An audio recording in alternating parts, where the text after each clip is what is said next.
I'm glad that Baba Jeff is here, and so I'm gonna spotlight Baba Jeff. And last week we had some technical issues, but through the powers of the Most High, we were able to overcome them, and we have returned to check our brother, and he's going to show us what goes on in the kitchen, in the kitchen of making iMovie videos.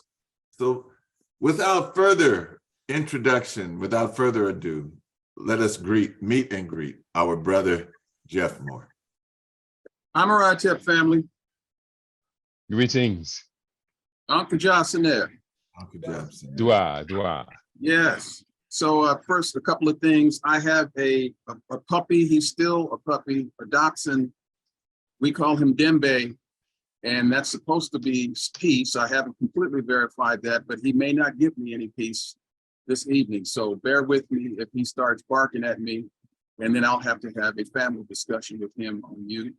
And hopefully we will agree to disagree, and then I will come back on. So that's the first thing. So that's housekeeping. And then I live in Oakland, in East Oakland, and also I can't predict when you will hear potentially all kinds of noises. So that's a possibility. So just keeping you aware of the situation that I reside in. And my sweetheart can come through the door at any minute, and all kinds of alerts will go off. And so be prepared for that as well. So with that, so I dropped into the chat a PDF file that is basically a basic outline. Probably got too much. Somebody might say too little, but we're hoping for it that it's just enough for the city. I had to say that, but hopefully it's enough for us to be able to be productive this evening. Again, I probably already gave a little background about myself last week.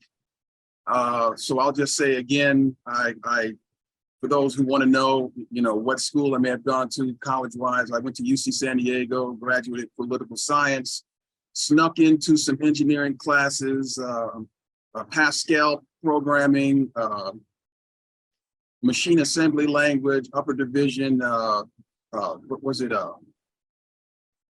Combinatorics course, which was important. Now I really see the value of the combinatorics course now. And then just, programming languages, just learning how to understand the programming language, the discipline. Anyway, so those were classes. And subsequent to that, I worked as an intern for Southern California Gas Company. I learned, I was exposed to, I should say, at that time, the new IBM XTs with all the software that came with it, among that DBase, and I ended subsequently going and working for Ashton Tate and being a technical support person. They were bought out by Borland, that I guess is still up here. I don't know if they still are or not, but they were in Northern California. I took the severance. I hung around LA, the Riverside area. My father was running for council at that time. I wrote some speeches for him, some did flyers for him. And fortunately, he did win 3 terms. Yes, 3 terms. Ran for mayor. Hold it just a second. Some are not able to get the PDF that you put in. Can you put it in again? Yeah, I will. I'll put it in again. Hate to interrupt you. No, that's okay. That's fine. Because I was gonna share my screen and go over it, so that gives me a reason to put it back in there again. So just bear with me here. All right. Oh, first, I'm gonna open the chat. Here we go. Right. So anyway, I came up here, started working as a quality assurance engineer for a number of companies. I can't name all of them. It's been a whole bunch of them over the years. That was starting in '93 and up to this point. So along the way, I went to the Million Man March. What was that? '95, and came back home. Got involved with the Million Man March stuff, and then along the way, I met Baba Jahi, and Baba Jahi got me involved as a as an adjunct at Laney College. And so I did software testing, and among other courses, I did Microsoft Office basics and so on from there. So, and so more recently, which might go to Brother Queedy's in his book, I had a job working with, I guess it's called, now I can't, I went blank, but it's an AI company.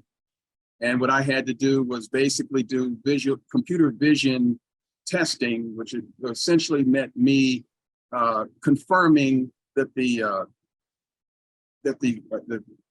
camera, what the camera saw and what it captured in terms of its data that it generated was consistent with what a human, myself, was seeing. So I was basically the human, and I was looking at the data it generated, and I'm validating whether or not that was correct. One of the other things is people walking into a like, I think it was Home Depot, and this may speak to some of the stuff that is in your book. It was capturing people's faces as they walked around the store. And they wanted to be able to capture what aisles they stood on for how long, and whether certain advertisements that they had, promotionals that they were doing, was getting any attention. So I'm familiar with a little bit of what you're talking about. Yeah, that's what we call LSURS, electronic surveillance. Exactly. So with that said, that's kind of the world that I operate in. And I've been part of the WOZE community since 1999, WOZE Oakland. I got more involved because I attended the ASCAC book study, which included Baba Jahi, Baba Greg, and a number of other people. Baba Nantambu was another one who was involved in that. So they invited me to the WOZE community, and I've been involved since then. And that takes me to this project that we're going to use to learn how to use, or at least find out how I've been using it. Because probably being a good jazz musician, even though I was raised playing the clarinet and being in the band all the way up to junior high, a junior in high school, I have a sense of, I can read notes, but I just pick up my instruments and I just learn by ear. So this right here, because of all the technical background I had, I basically picked up and didn't necessarily learn by ear. I learned by all of my senses. iMovie, and I was motivated by doing historical tributes. And I think that was probably the best way to learn a lot of things. You learn things because you have some motivation to do something in particular. And so, and there's my friend right there, please, just a moment, give me a couple minutes here.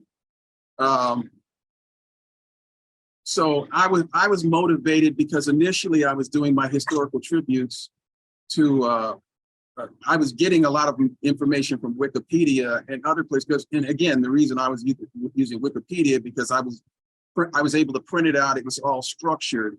Of course, I had to pick and choose from other sources of information.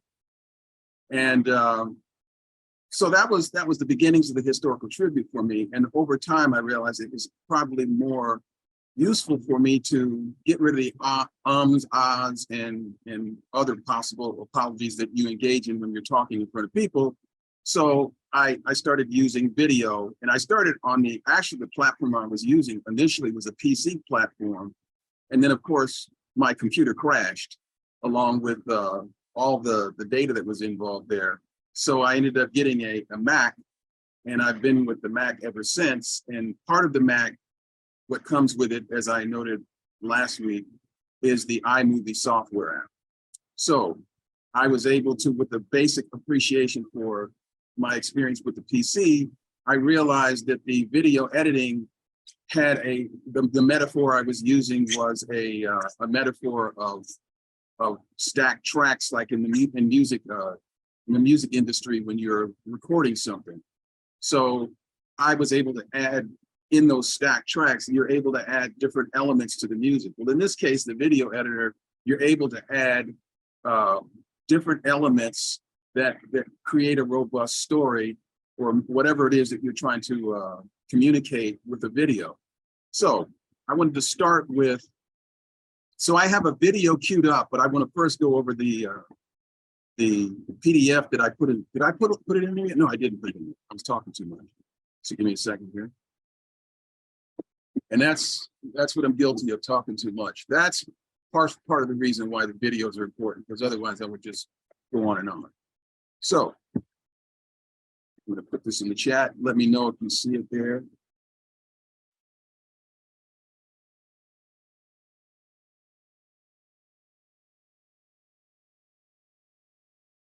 You see that in the chat now?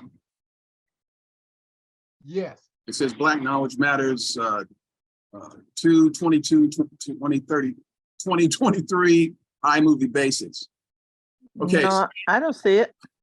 Oh, Actually, it's the first thing in the chat. yes, and in the most recent one in the chat. And maybe my computer is having a problem, but I I don't don't see see the it either. second one. I don't see the second one. It may take time to populate. Get in. I Okay. know that happens a lot of times. Sometimes well, in my case, it's going to populate immediately because I'm right here. It may take time to populate across the Zoom universe here. So give it a couple seconds and then I will go. But in the I got it. meantime, Blue background, purple star, right? yes, that's correct. So in the meantime, what I'm going to do is I'm going to share the screen.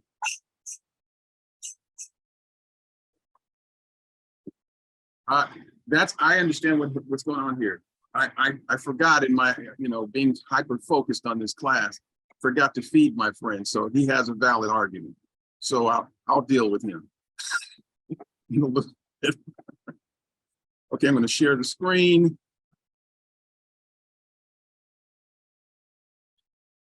Must be sure.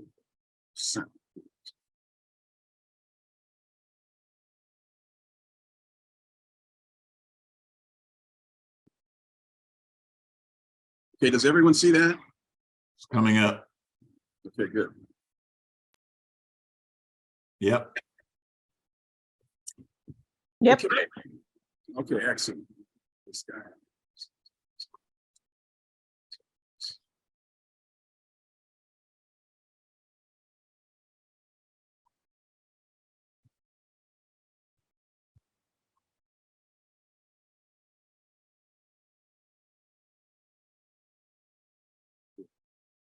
All right, it's not Sunday morning, so I can go ahead and mess some of this stuff up. So what happens here a lot of times is just, there's this, the controls associated with Zoom. I try to get out of the way so that the person, when we're doing a video, you don't have to see it floating around. And so I'm trying to drag it someplace where it won't get in the way. So that's what you see me doing. So I'm off. Okay, so I gotta get rid of this. Good. So you all see this now. Hello? Yep. Okay, good. Yes. Okay, very good. So what we're gonna do, what's gonna happen is right behind this PDF or this document is the video, but I want to first show you this just to give you an idea what's going to happen. So as I said before, it's the best way to learn something, at least for me, is to have a project. So I have some idea of something I want to accomplish. So that forces me to start asking myself, what do I need to accomplish this task? So I wanted to create a video, and I'm giving basically the project we're going to do is create a Rose historical tribute video with a duration of 5 minutes or less. So that's the goal here. We're going to try to create a video that's going to run 5 minutes or less. And the video requirements are the video must include one or more of the following elements. We're going to have an opening Rose historical tribute logo, a text title media item. It's one or more of those, and you'll see what those text titles look like. 3 photos or more with text title text, and that just basically means that you have the photo and then you have some text that's associated with the photo. And then a voice over audio, 2 or more of those, because presumably if you're doing a historical tribute, you're going to have some voiceover as part of the tribute. And to enhance the whole experience, you have background music audio. So you're going to either have at least one background music audio file. You may have more depending upon how you're going to do yours.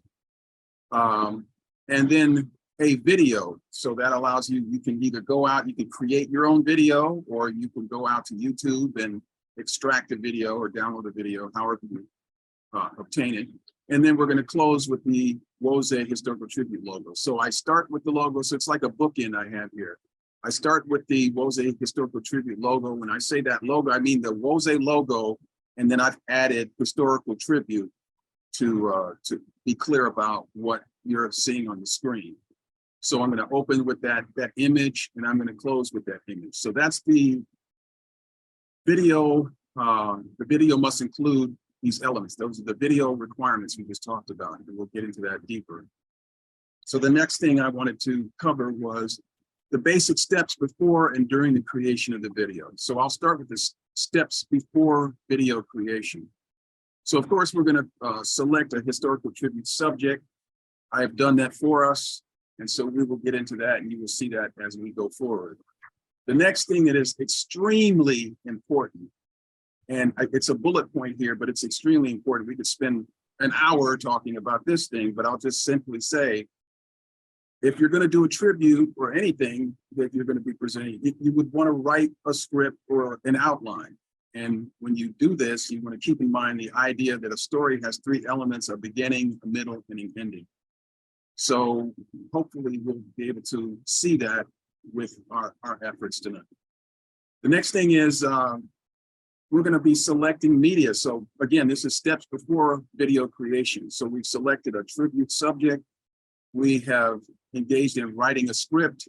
And again, that script is not static. We might be changing it as we go along. So that's the reason why I could say we could talk for an hour about that. But we write a script or an outline.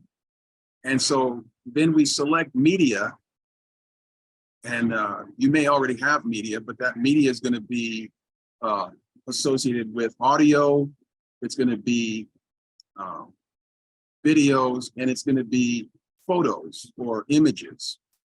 So you may already have some of that yourself, or you may go to Google and do searches, or you go to YouTube.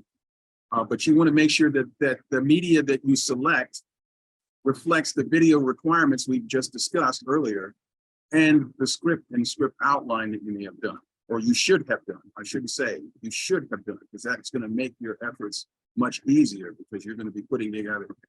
I should make another point of saying that writing that script or a script outline is almost similar to storyboarding. I know that a lot of these Hollywood directors, they basically storyboard what each scene is going to look like, what the elements of that scene, and all of whatever goes into that scene. I'm sure they're very detailed about it. So that's kind of the same, again, the metaphor that I'm operating from when I'm putting together a script or a script outline is it's my way of storyboarding what I will see in the video. Okay, so the next thing is, after selecting the media, we're going to create project folders so we can store that media. So I basically create for this project a fold under, because again, I have a Mac. Under Finder, I created folders called audio, photos, and video. And so what I essentially, with the intention of saving, I'm already saving all of the selected media to those respective files. So you're not going to see me go out and do any of that. It's already done, in the interest of time, for obvious reasons. So, I just want to make a point. I'm using audio, photos, and video, but I should say that essentially an image like the logo and the text that's associated with the Woze logo, that I would consider that an image. The only difference between the photos and the images, a photo is you're using a camera effectively to take the photo. And these images can be developed using some other editing tools. So I'm just making it different, but the point is that image is going to be saved to the photo folder. So I just want to make a point about that. Okay, so now I'm going to move to, so now we're talking about the steps during video creation, and I'm going to do that by section. So we will cover the following sections as we go through. And so if you did download the PDF, you will be able to kind of like read along, and you'll see that these headings that I have here: launching iMovie, creating a new project, and then it's not responding. Okay, so adding, and then so that's the first section of the video. The next one is adding media to project: photos, images, videos, and audio. And so in these different sections in this document, these are more like just things to consider. I could have been way more detailed, but that would take up way too much time. But these are the section headings. So again, the launching iMovie, creating a new project, adding media to the project, adding media to the timeline. Now that you have the media, presumably, now you're adding media to the timeline, and we'll talk about what that timeline is. Then modifications and enhancements to media. And that will include some things we'll discuss: cross dissolve, duration, time, text, titles over images.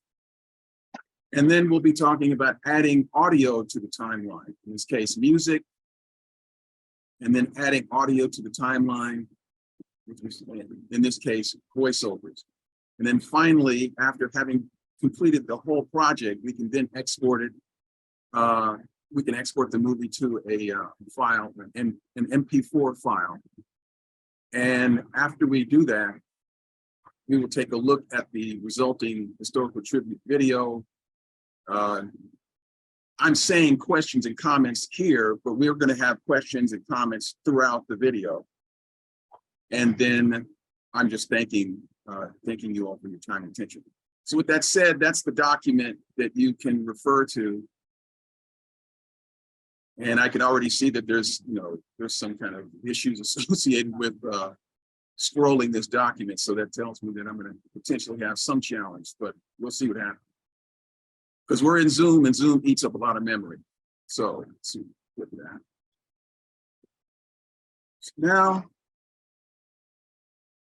Now here is the video. So this video, the way we're going to do this is that this is kind of an experiment on my part. So I'm just going to say that up front, because I've been taking a lot of online courses that I noted last week. I took a IBM Data Science Professional Certificate course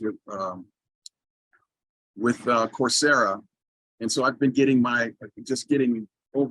overwhelmed, but I'm getting my share of exposure to how they go about teaching these courses.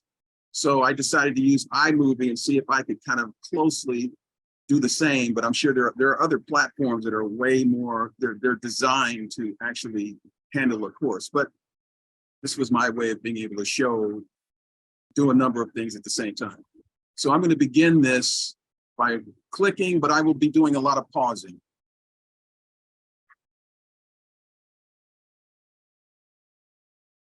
So I will pause right here. And so what is happening right here is I'm basically making a point of showing you that this iMovie app lives in this application folder. I was getting ready to click it and act like I could move it, but it's part of the video. So I will just point it out that up here it says applications. So right here, you can see right here in the folder, in the Finder folder called applications, the iMovie app exists there. So I'm just pointing it out that it's there, but it will go as we advance this. You see all of my plethora of icons in my dock.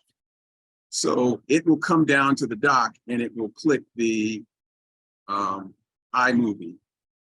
So I'm going to do that.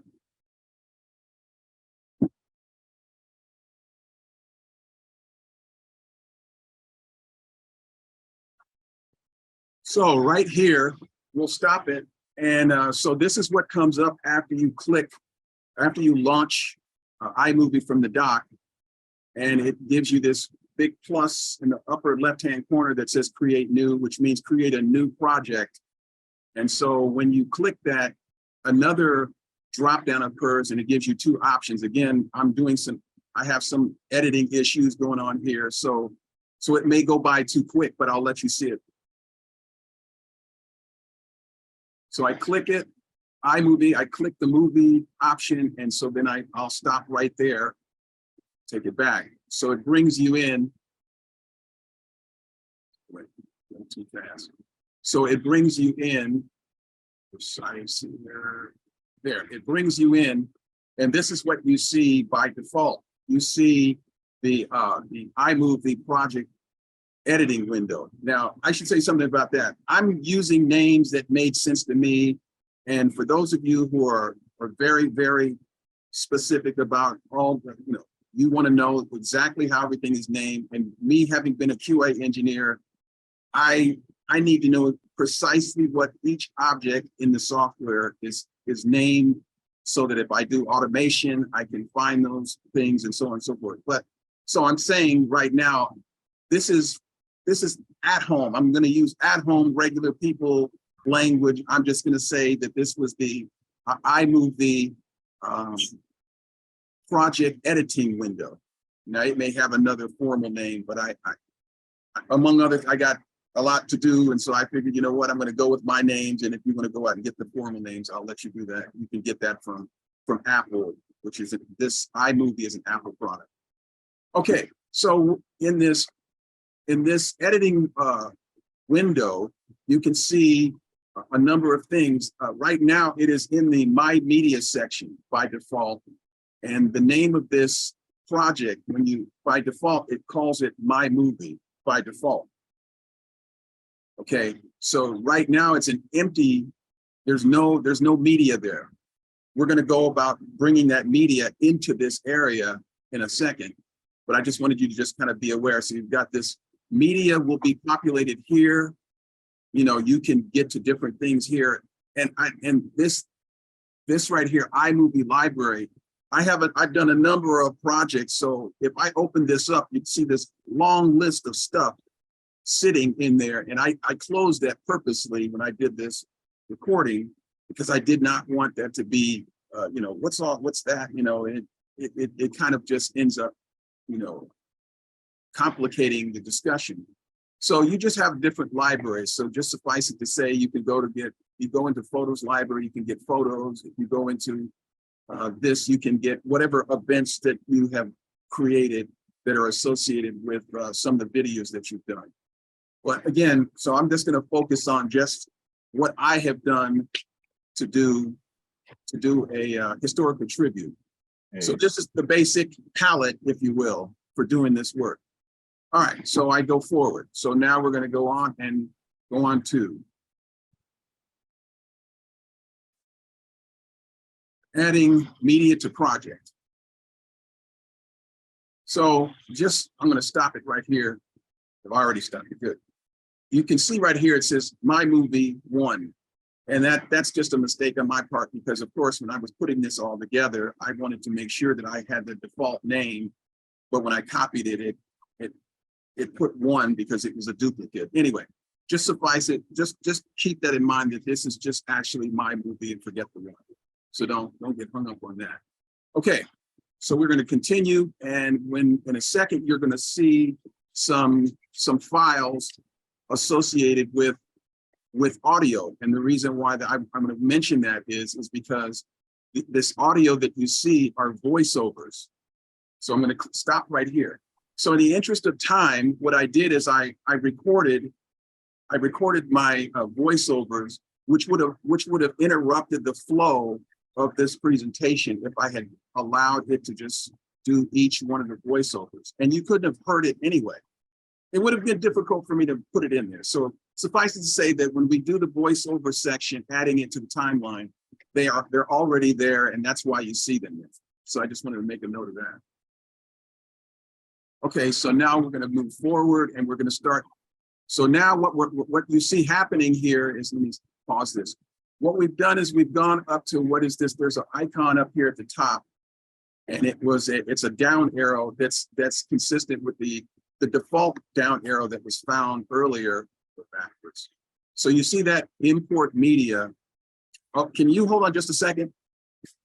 Because there's some damage going on in this house. So just a moment.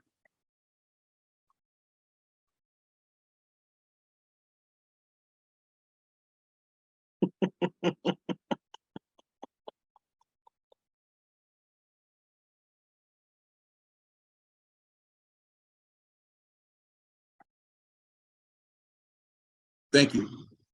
Hopefully we have an understanding, but I doubt it. So going forward now, again, so you see these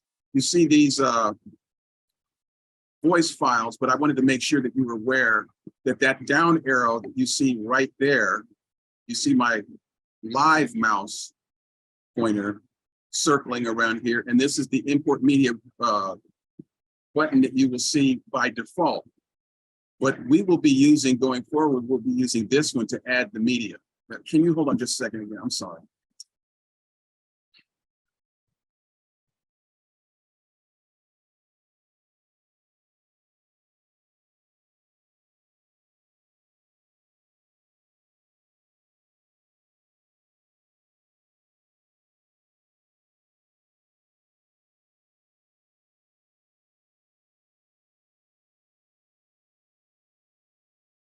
So as my wife likes to say, the children will start cutting up when they know there's guests. So bear with me. So anyway, so back to this. So anyway, this arrow, down arrow, is going to be the one arrow we're going to click to import media as we go forward. So let's keep going here.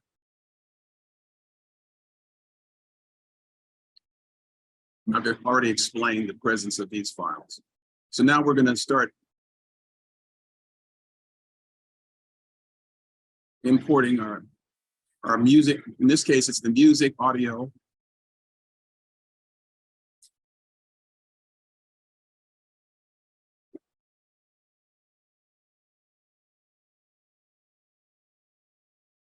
Okay, so, and now it's going to get the photo media, and you can see it populating here in the My Media section.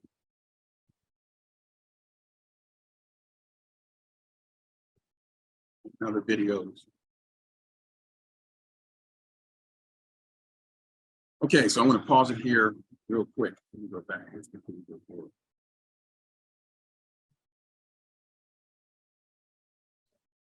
Okay, so once we populate all that, you can see in here in this My Media section, you see that all of the media that we imported will exist here. And so as we go forward, you will note the fact that we're going to be pulling all of the media that we need into this area. And this area that I'm circling with the live mouse right here is the timeline area.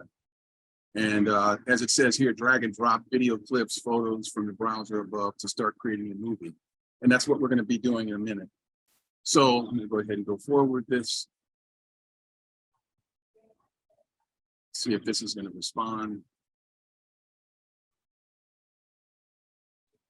Okay, here we go. Okay, didn't finish. Done. All right, so now we're going to be adding media to the timeline. So now we're going to get to the heart of the matter here.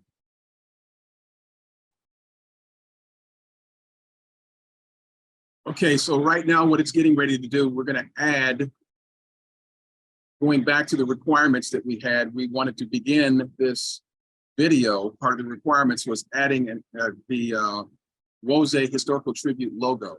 So that's what we're going to do first. So I just want to keep in mind that, just so you know, one of the things that I've been exposed to over many years of working in software quality assurance is I'm always operating from a requirement. And so that's the reason why for me, I guess, you know, you don't have to be an engineer to do this kind of stuff, but in terms of you putting together a video, there's some detail involved. And so being disciplined, you want to be able to get into a workflow, and that workflow for me involves a requirement. That's why I wanted to show it to you in that PDF. But I'm just making a point of saying, here's what I'm doing. I'm sticking to the requirement. Now, again, you can always change the requirement, and that happens all the time, but at least it gives you a roadmap. It gives you a storyboard to follow.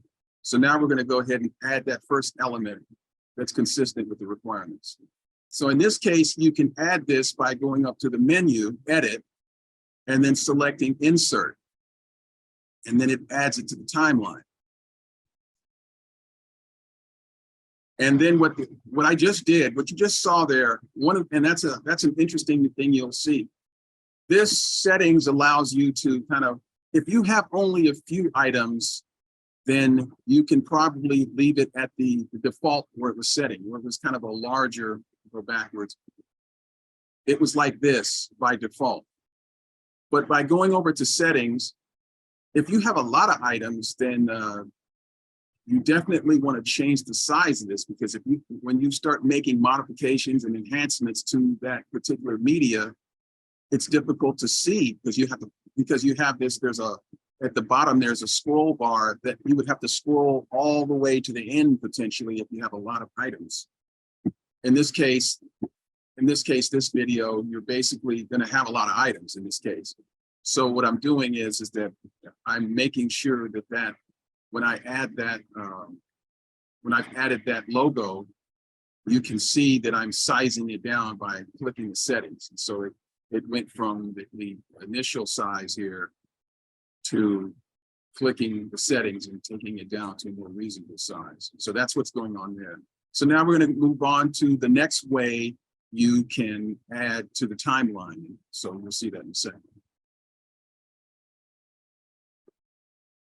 So we're going to drag. So I'm going to go up and I'm going to drag the picture of our subject this evening, and it's Augusta Savage. She's a sculptor, and you will see at the end of this whole thing what that looks like. So we're going to just watch. So we've dragged her picture, and now we're dragging in the other elements that are associated with it. In this case, I should stop here. What I just is clicking is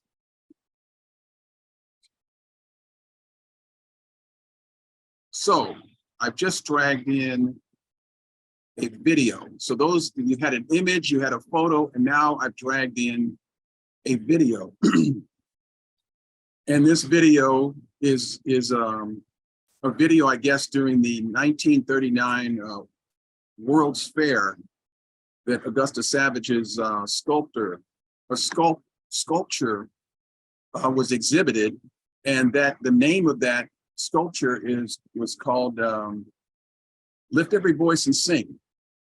And it was inspired by James Weldon Johnson, and that was a friend of hers. So she named it that, but when it was taken to the exhibit at the World's Fair in 1939 in New York, the exhibitors wanted to call it something else. They called it the Harp. So that's the video that's being added and is part of our requirement to add a video, at least one video. So we go forward. We continue adding different things. In this case, we're going to add a blank title in here, and I'll explain that in a second.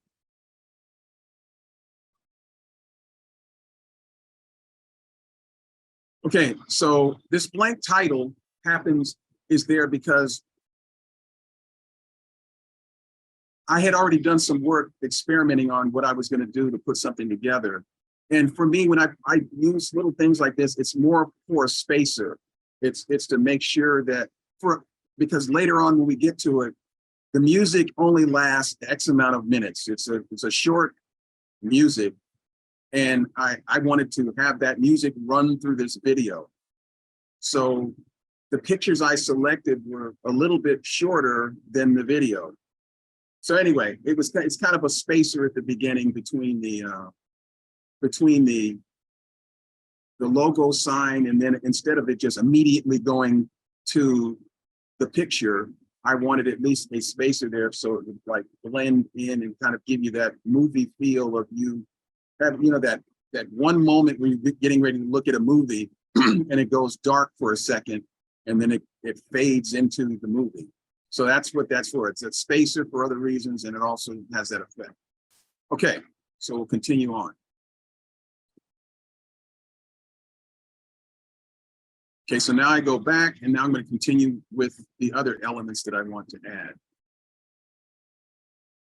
And in this case, I'll stop this in a second. In this case, I should stop it right now. So what I'm doing is that right here, what you see me doing is that in the timeline, this particular marker, what it does is it tells you right here at what point in this video, and it's at 33 seconds into the video. So this marker, which is very useful and very important in your efforts, this marker right here is telling you that it's at 33 seconds into the video. Now, in me preparing this whole thing, I already had figured out at what point certain voiceovers and certain titles were going to appear. So I had already wrote them all down. So part of me in recording this video, you see the mouse moving all over the place, and I tried to get rid of all of that moving the mouse around, but I did the best I could. But anyway, the point is that it is set up right here specifically so that I can drag in another picture, and the effect will be that it's going to split the video into two pieces at that point right there. And there's a reason for that, because I should say it right now. The reason is that when this picture is introduced,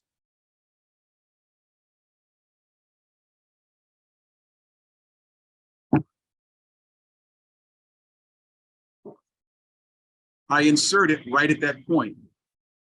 And the reason why I'm inserting it at that point, I'm inserting it at that point because that is where in the script that I've written, I am mentioning the fact that James Weldon Johnson, and that is his brother. So this is a picture of James Weldon Johnson on the left and his brother John Rosamond Johnson on the right.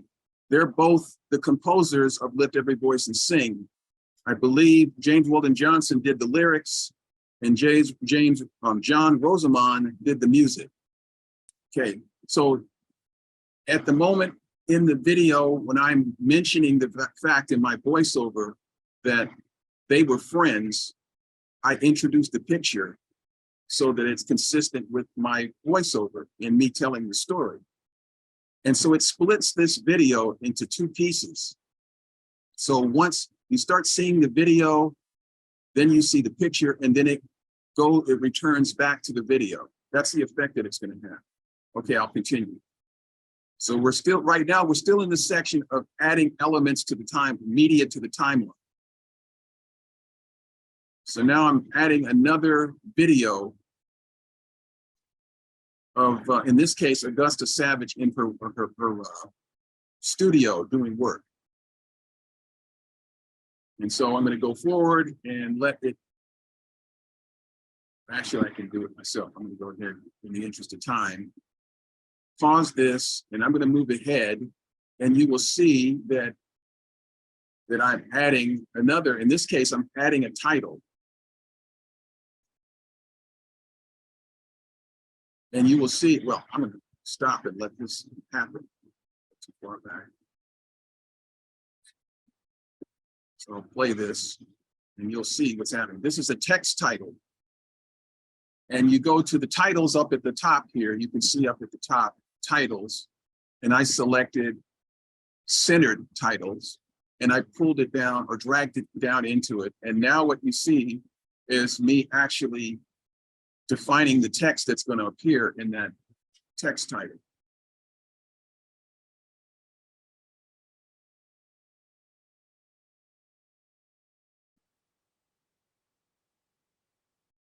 So I will hurry past this because it's typical. And this is an example of why I couldn't have the voiceovers in real time, as part of this video, because it takes time for this part to occur. So this is just an example of what it looks like. So I'll try to pause this. And, okay, good. So I'm going to move past this and go to the next item that it's dragged into it, and that's basically a picture of a black and white picture of the harp, or the Lift Every Voice and Sing sculpture. And then the next item that is added is a picture of Augusta Savage. And then finally, we complete this, the media that's going to be the anchor for this historical tribute is at the end. So we'll move on from there and go to the section entitled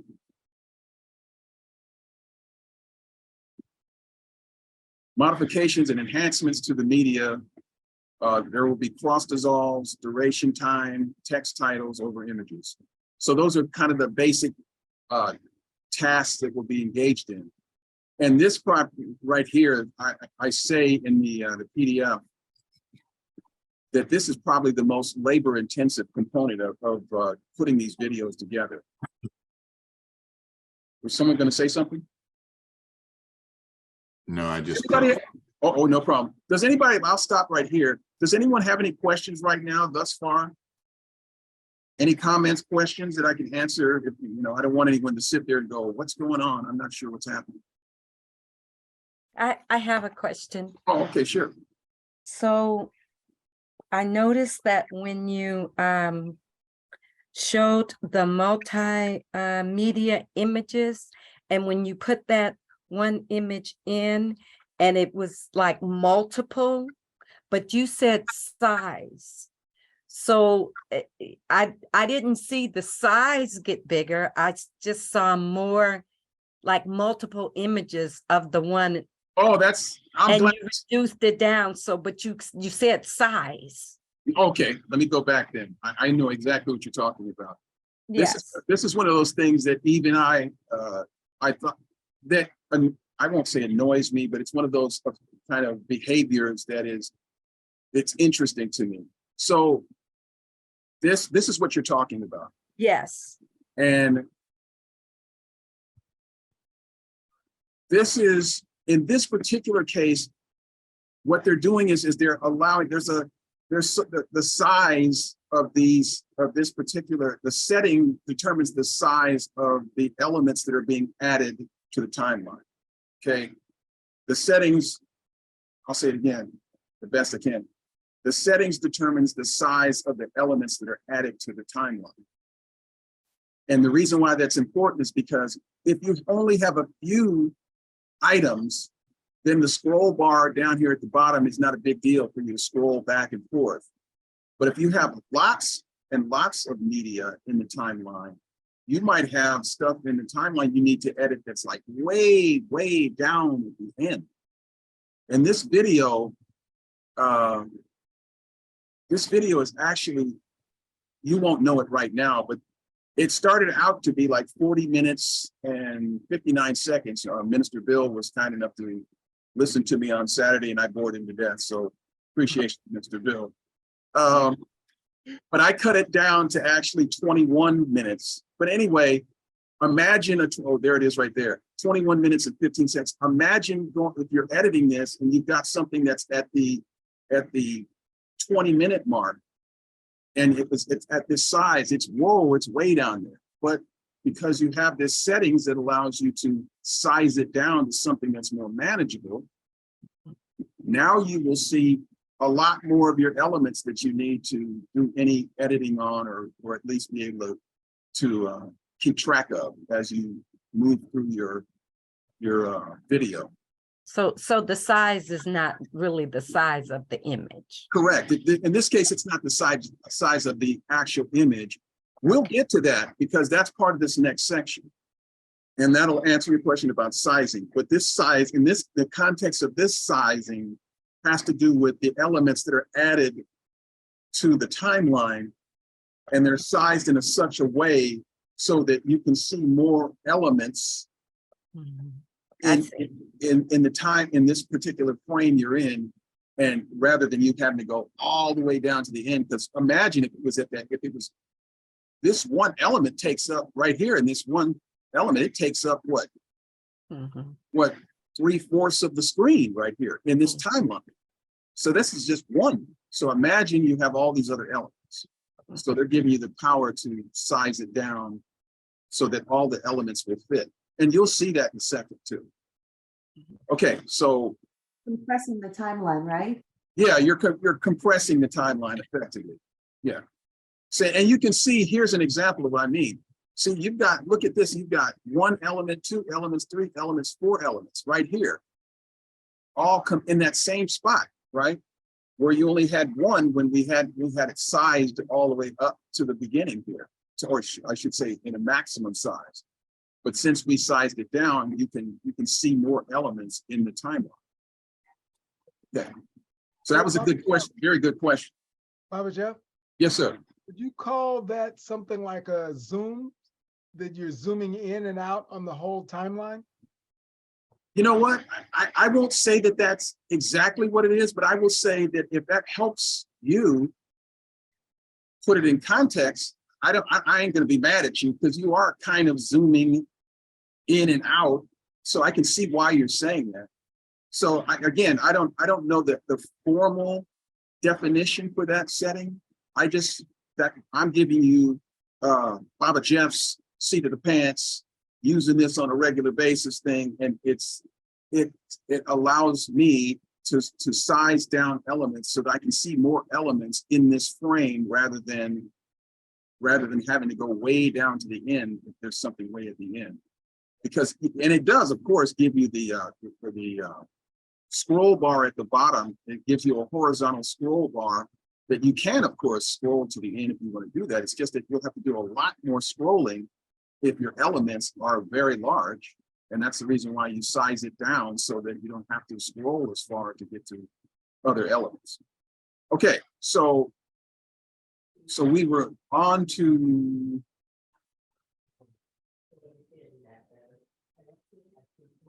okay, we went to okay, we're too far now.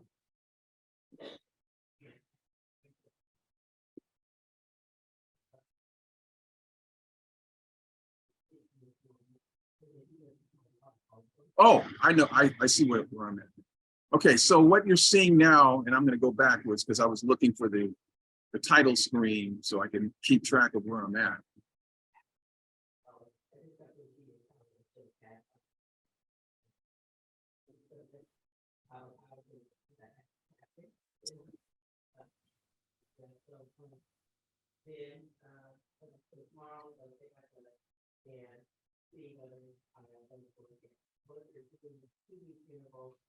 Somewhere. See, I'm too far ahead. So anyway, I apologize to you because that was part of was going to be the challenge of pausing it and moving backward and forward, because when you're in Zoom, it's hard to be precise because it's got a little bit of a latency. And so when I'm moving things and clicking things, it doesn't happen as quick as I expect it to happen. And this, as I'm moving this, moving the video forward and backwards, it's skipping over things that I'm expecting to see, and I can't see it because it's skipping past it really quick, and I can't see it. So I'm going to go ahead, and that's why I wanted to just let it run and we'll see if we can get there.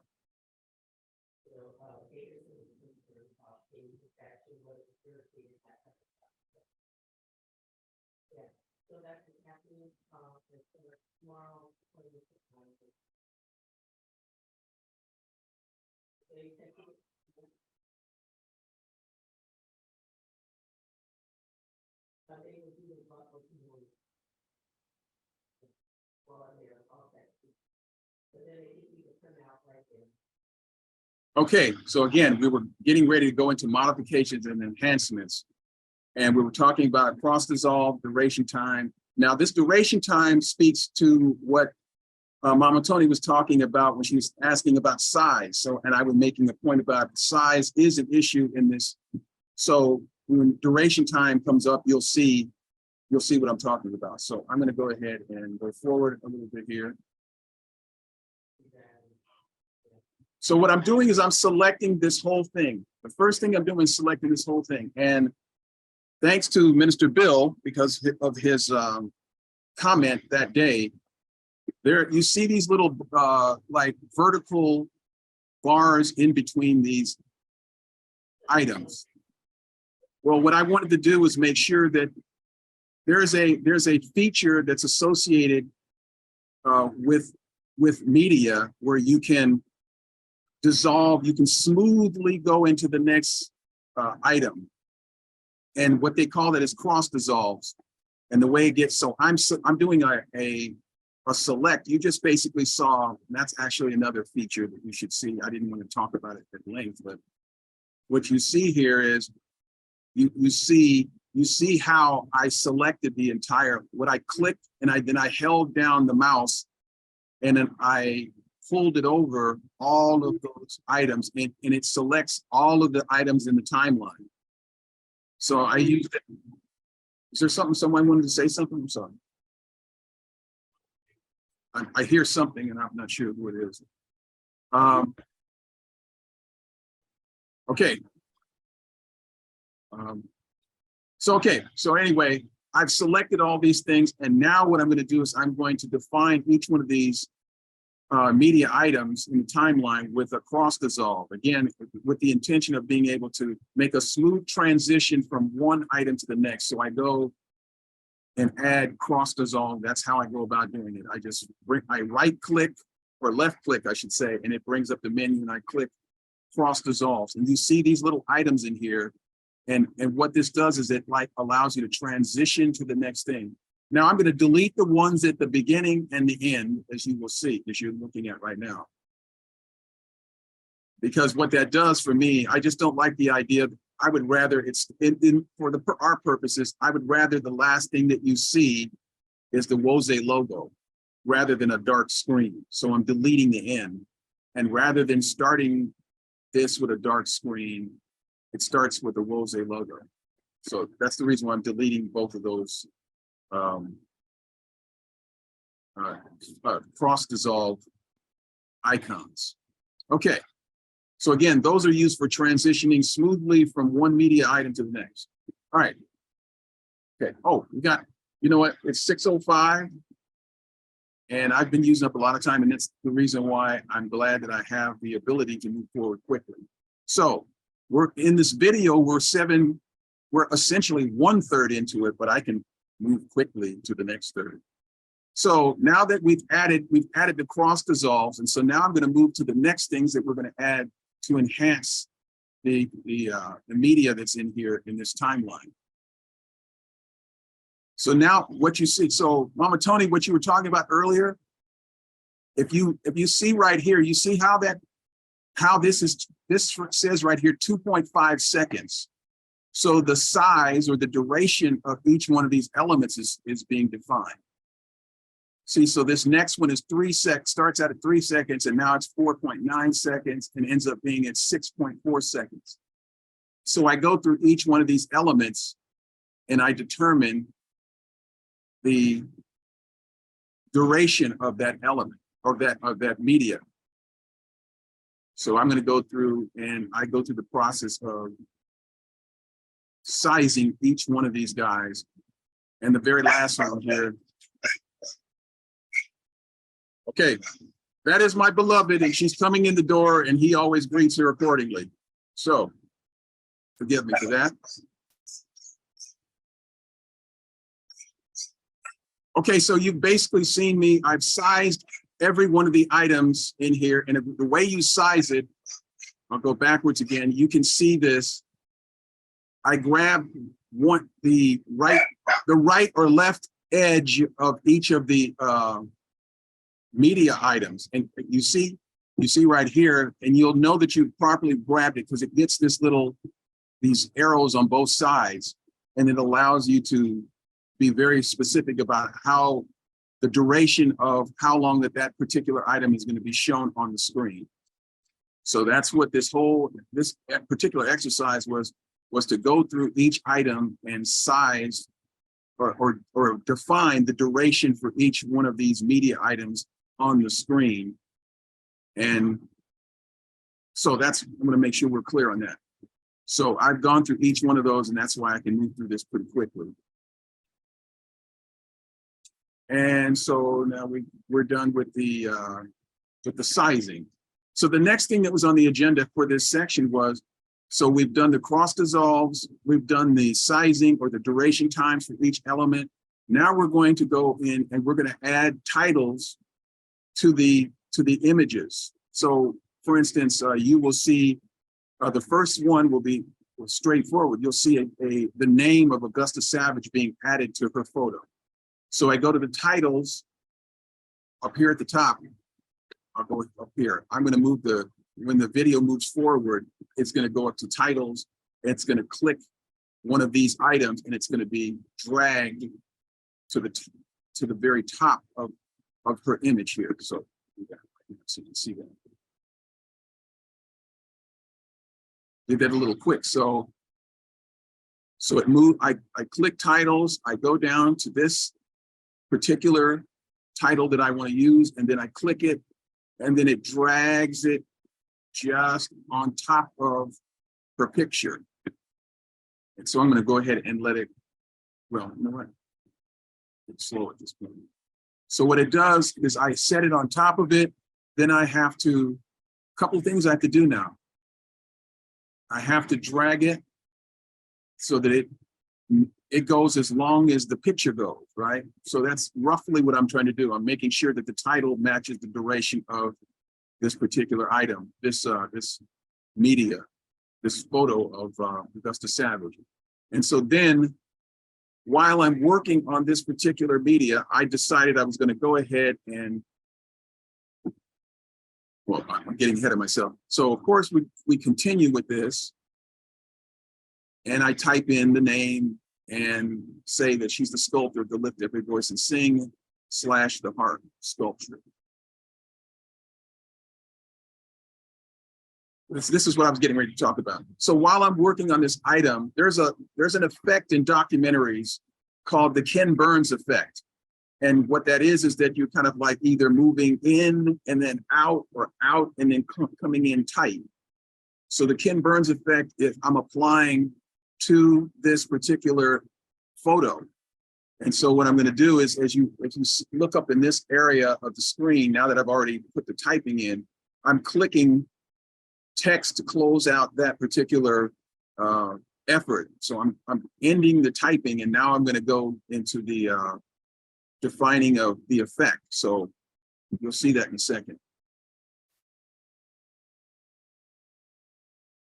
So I go up and I click this particular area, and it gives you can either fit the media to the screen, crop it, or you can engage in this Ken Burns effect. And I'll let you go back if you're interested in these things. That's why, again, you can go to Apple's documentation for iMovie, and you can see all this stuff. You can get all this. Actually, you can do it if you go to help up here, actually. If you go up to help and click that, it'll take you to the help, and then it'll give you access to the iMovie help, and it will talk about all these features at length. Okay, so anyway, I go up and I click that to initiate the function, and then I go to Ken Burns because that's what I want to define.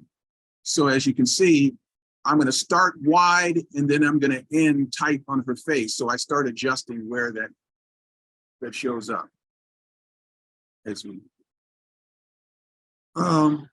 So then we go forward, and so we've completed her. Now that this particular media has text, and it also has the effect that I wanted. So now, I'm okay, good. That's important. I wanted to do. I'm glad that I did that. So what I'm going to do, because I have several of these things that I'm going to be doing, titles, I'm going to copy. So as you can see, I've right-clicked over that item that is highlighted. In this case, it's the text. It's the title text that I've highlighted. And now I'm copying it because I'm going to use this same thing for several other items. So as we go forward, I'm at the next item where I'm going to add a title. So I'll just do that quickly. And you will see it starts out as it starts out as Augusta Savage. But of course, I'm going to go in and modify it. And you're going to see James Weldon Johnson and John Rosamond Johnson. And I give it the composers of Lift Every Voice and Sing. So that title now has been applied. As you can see, 16 minutes is gone in this video. So this is how we can get into a wormhole when we're here operating in this world. So I can just use this little doohickey here, and it gives me the wormhole effect of moving time quickly. So now I've gone to the video and I've copied, same thing, I've pasted the copied text. And now I'm going to do the same thing. I will update it. So now I'm saying Augusta Savage, putting in work in the studio. So then I go to the very last one, and this is the tribute, the final tribute. And I'm doing the copy, and I'm saying Augusta Savage, 1892, Ma Keru, 1962. And I'm doing the Ken Burns effect as well.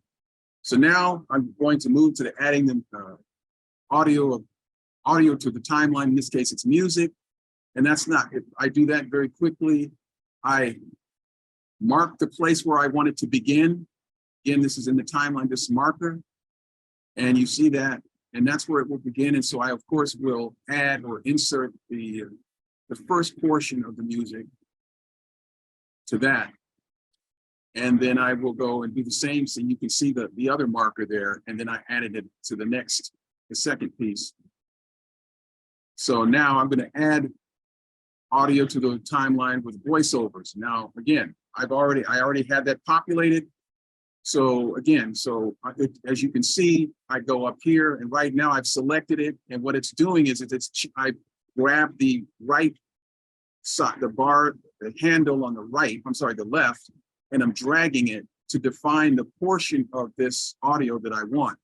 The reason why that's happening is because when I save those, when I do these audio recordings, it has this little beep. When you're doing it, it'll go beep, beep, beep, and then you begin your voiceover.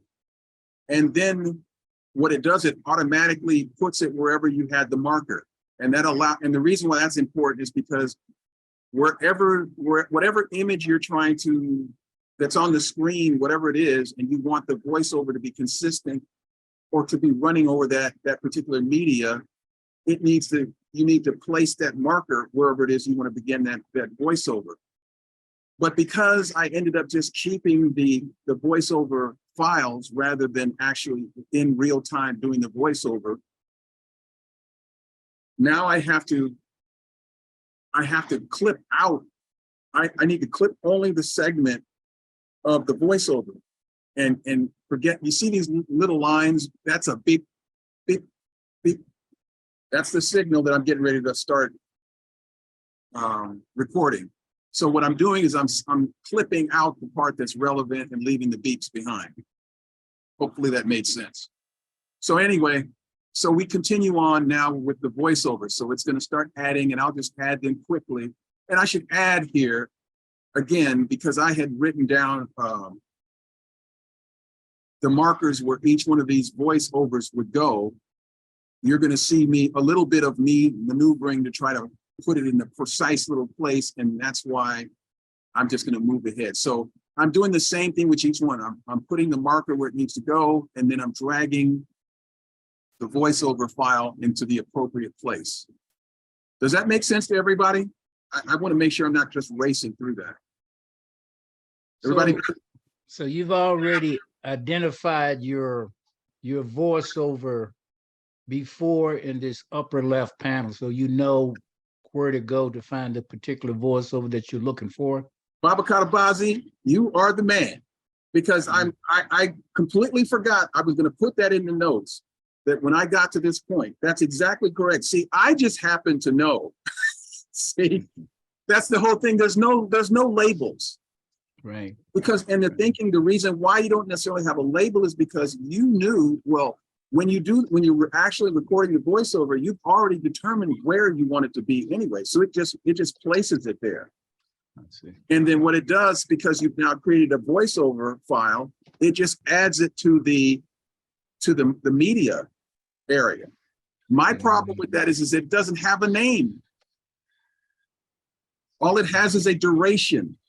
So I have to use the duration as a way of going, oh, okay, that one's this one, that one's this one. But that's a challenge. That's going to be part of your challenge in this thing. And I'm sure that formally it probably addresses this in some documentation about how to properly do it. Again, I'm just a jazz musician. I'm playing it by ear. I'm not looking at the notes, you know, and I'm just doing what I can do by ear and by eye and so on. So we're going to move again because we got 6:18 and I want to finish this up. So we're adding the voiceovers. And so you see me adding all the voiceovers using the same consideration. Again, I'll go back here. Again, I'm clipping out the part I need, and now I've dragged it right to the spot that I want to drag it. So now I've dragged the last voiceover that's associated with Augusta Savage. And now we're done. And now we export the completed movie to the MP4 file. And so that's what this looks like. So I go up to the upper, you see up in the upper right corner there, you see a window drop, and I'm gonna be clicking the export file. You see that little icon at the top? It's like a little bucket with an up arrow. You click that menu pops up. And now I'm gonna go over to it, click it. And then these are settings associated with the video. I'm just gonna go with the default. The resolution is 1080p. Quality is high, compress is faster. So I just leave the defaults and I click next. Then I go up and I changed my movie name. I'm going to change it to another file, but this is going to go into the I have this folders that I created, Black Knowledge Matters, and then I have Movie Basics. And then I have the file folders that I spoke about much earlier, audio folders, video. And I'm just going to put it actually not in any one of those, but I'm just going to put it in the main folder of iMovie Basics. And I'm going to call it Lift Every Voice and Sing Sculpture. I can't remember the full name that I named it, but I type in a name, I click save, and it does what it does. We're at the end of that video. So I'm going to quickly show you what that video looks like.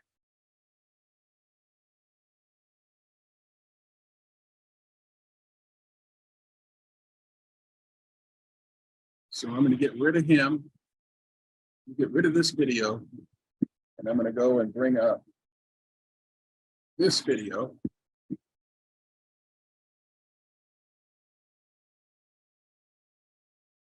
Can you still hear me? Yes, okay, cool. All right, so now I'm going to show you the video that resulted from it. First of all, I want to show you that it's a 1 minute and 40-second video. Now keep in mind, that's 1 minute of video, 1 minute and 40 seconds of video. And I probably took, I don't know how long to put it together, but there's a lot of labor that goes into this a lot of times. And again, you know, I would share with people when we were in the sanctuary that I was up all night putting together a 10-minute video because there's so much that goes into it, but it's worth it. I have to stress it. It's worth it because you can use it over and over again. My intention is, and I've talked with Baba Jahid, you know, to share the video with the young, with Ilioma Day. There's a whole lot of reasons why I'm doing this because, you know, it builds up a library of resources that we can use for another time. So anyway, so here's the video of our efforts. And I'm going to mute myself, by the way, here.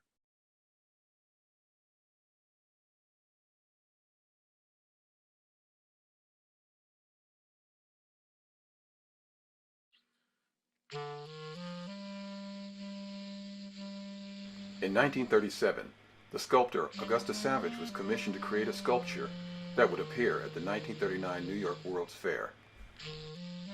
Savage was one of only 4 women and the only black artist to receive a commission for the fair. In her studio in Harlem, she created Lift Every Voice and Sing, a 16-foot sculpture cast in plaster and inspired by the song of the same name, written by her friend James Weldon Johnson. The sculpture was renamed the Harp by the World's Fair's organizers and exhibited alongside work by renowned artists from around the world. Press reports detail how well the piece was received by visitors, and it's been speculated that it was among the most photographed sculptures at the fair. But when the World's Fair ended, Savage could not afford to cast the harp in bronze or even pay for the plaster version to be shipped or stored, so her monumental work, like many temporary works on display at the fair, was destroyed. The story of the commission and destruction of the harp and its eventual fate is a microcosm of the challenges Savage faced and the ones black artists dealt with at the time and are still dealing with today. She is often quoted for these wise words: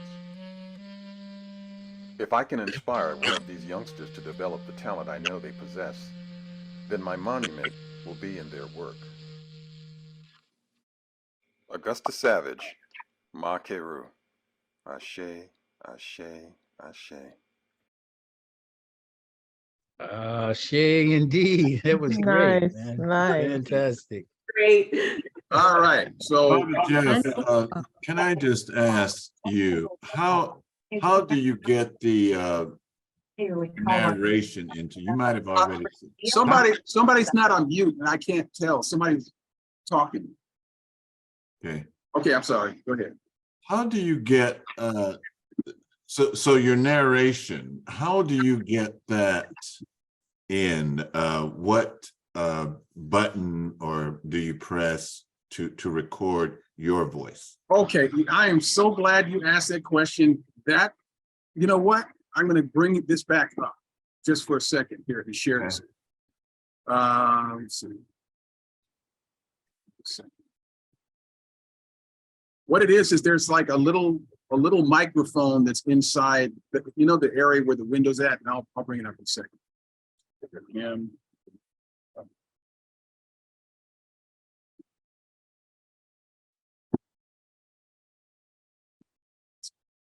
So I'm going to share the screens real quick here.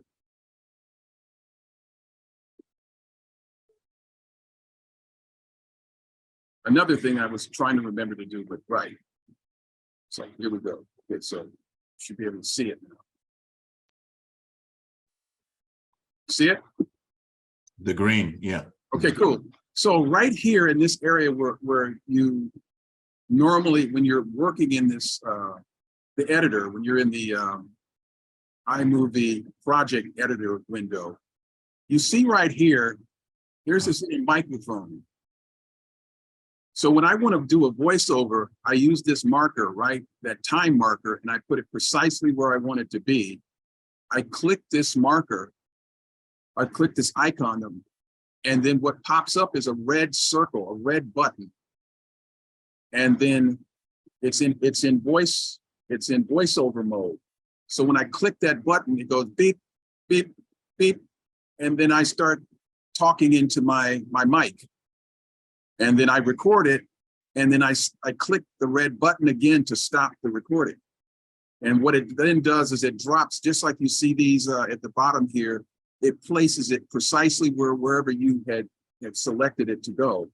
And so what you end up getting is a whole bunch of these guys at the bottom of voiceovers. But that's how you do it. I wish I had thought about that. I would have added it. No, thank you. That's good. But thank you for sharing that. Sure. After recording, you can reposition it. Oh yeah, you can reposition the voiceover anywhere you want. And I was going to say, I'm glad you're saying that. The nature of doing this kind of work, it's a very iterative process. You're constantly changing it around, moving it around, and so on. And the other thing I was going to add, and I had added in the PDF, is that you're constantly, one of the things with voiceovers is because I'm not in a sound studio, you're going to get different varying quality or of sound. And so you can go in and they give you the tools to be able to kind of make it, enhance the voice or enhance the music, or get rid of some background noise. You can do all these things, but you still are going to have some integrity or consistency issues between different voiceovers.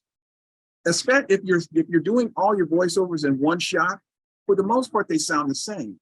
But if you come back the next day or whatever, it sounds a little bit different.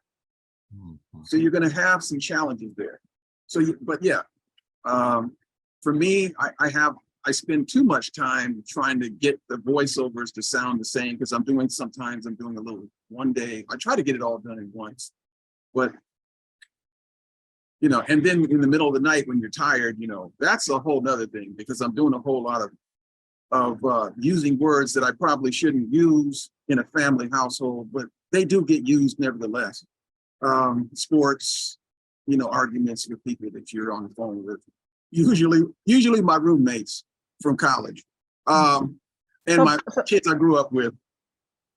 So Baba Jeff, Yes. can you also have pre-recorded voice narration that you pluck in as well, like you do photos or something? Yeah, you can, exactly, because it's an audio file, right? It's audio, and you would attach it just like I attach the music.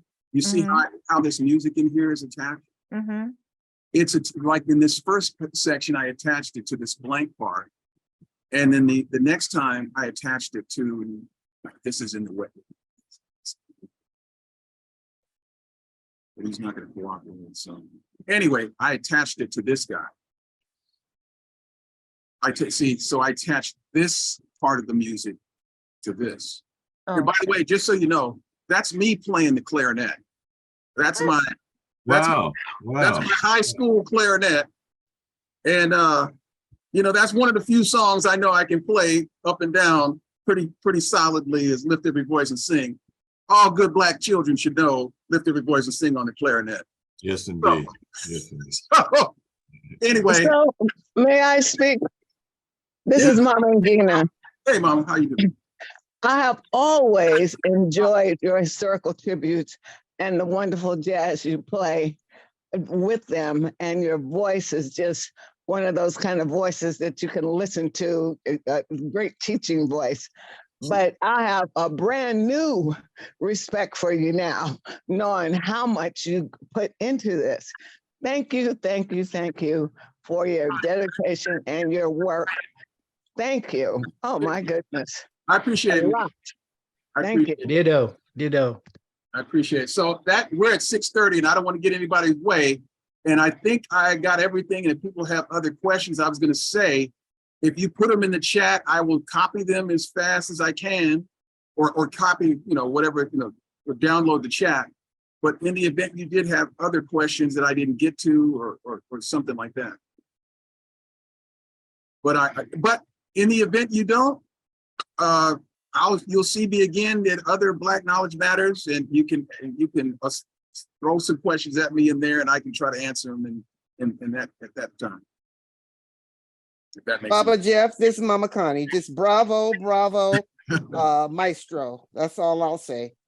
Thank you, Mama. I appreciate that. So now I'm trying to figure out where this scroll bar is so I can get out of here and let whoever take it from here. So I'm stopping that. Okay, now I'm back.